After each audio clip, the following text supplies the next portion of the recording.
चुलबुल खरगोश और जादुई गाजर। एक बहुत ही सुंदर और हरे भरे जंगल में चुलबुल नाम का एक नटखट खरगोश रहता था। चुलबुल को गाजरें बहुत पसंद थीं, लेकिन उसकी एक बुरी आदत थी। वो बहुत आलसी था। वो चाहता था कि उसे बिना मेहनत किए ढेर सारी गाजरें मिल जाएं। अजीबोगरीब खोज। एक दिन चुलबुल जंगल के एक पुराने हिस्से में घूम रहा था, जहां उसने एक चमकती हुई सुनहरी गाजर देखी। जैसे ही उसने उसे छूने की कोशिश की, गाजर में से एक नन्हा सा जंगल का जिन प्रकट हुआ। जिन ने मुस्कुराते हुए कहा, चुलबुल, मैं तुम्हारी एक इच्छा पूरी कर सकता हूँ। बताओ तुम्हें क्या चाहिए? चुलबुल खुशी से उछल पड़ा और बोला, मुझे एक ऐसी जादुई गाजर चाहिए जिसे मैं जब भी खाऊं वो खत्म ना हो और मुझे कभी मेहनत ना करनी पड़े। जादू का असर। जिन ने तथास्तु कहा और गायब हो गया। अब चुलबुल के पास एक ऐसी गाजर थी जो कभी खत्म नहीं होती थी।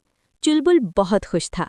उसने खेलना कूदना, दौड़ना और अपने दोस्तों के साथ वक्त बिताना छोड़ दिया। वो बस एक जगह बैठा रहता और दिन भर जादुई गाजर खाता रहता। कुछ ही दिनों में चुलबुल इतना मोटा और सुस्त हो गया कि वो ठीक से चल भी नहीं पा रहा था। उसके दोस्त मोंटी बंदर और टीटू गौरैया उसे खेल के लिए बुलाने आते, लेकिन चुलबुल मना कर देता। मुसीबत और एहसास। एक दोपहर जंगल में एक चालाक लोमड़ी आई।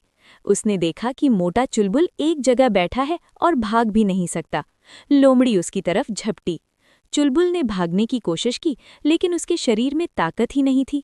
तभी मोंटी बंदर ने पेड़ से पत्थर फेंके और टीटू गौरैया ने लोमड़ी की आंखों के सामने पंख फड़फड़ाए। लोमड़ी डरकर भाग गई। चुलबुल की जान तो बच गई, लेकिन उसे अपनी गलती का एहसास हुआ। उसने महसूस किया कि बिना मेहनत के मिली चीज ने उसे कमजोर और अकेला बना दिया है। उसने तुरंत उस जादुई गाजर को जमीन में गाड़ दिया और जिन को धन्यवाद दिया कि उसने उसे ये सबक सिखाया। कहानी की सीख।